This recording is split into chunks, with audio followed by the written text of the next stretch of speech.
అనుకోండి, ప్రజా మే కామ సమృజ్యతాం, యజ్ఞో మే కామ సమృజ్యతాం, శ్రియో మే కామ సమృజ్యతాం అని అడుగుతాం. నాకు ఐశ్వర్యము కలుగుగాక, సంతానము కలుగుగాక, అలాగే యజ్ఞములు చేసేటటువంటి అధికారము కలుగుగాక, నాకు అటువంటి అదృష్టము కలుగుగాక అని. పార్వతీ పరమేశ్వరులు కళ్యాణం చేసుకున్నప్పుడు ఒండురుల యొక్క శిరస్సుల మీద పోసుకున్నటువంటి శ్వేతాక్షతల్ని ప్రసాదంగా తీసుకుని అవి మన శిరస్సు మీద పోసుకుంటే పెళ్లి కాని వారికి పెళ్ళి అవుతుంది, పిల్లలు లేని వారికి పిల్లలు పుడతారు, ప్రమాదాలు పొంచి ఉన్న వారికి తప్పిపోతాయి, సమస్త లోకాలు సుఖంగా ఉంటాయి.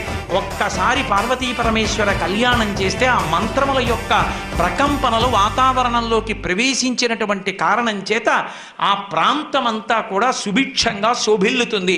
మనందరి ఎడల పార్వతీ పరమేశ్వరుల యొక్క నిర్హేతుక కృపాకటాక్ష వీక్షణములు ప్రసరించుగాక అని సాంజలి బంధకంగా వారి పాదములకు నమస్కరిస్తూ మీ అందరికీ నా హృదయపూర్వకమైనటువంటి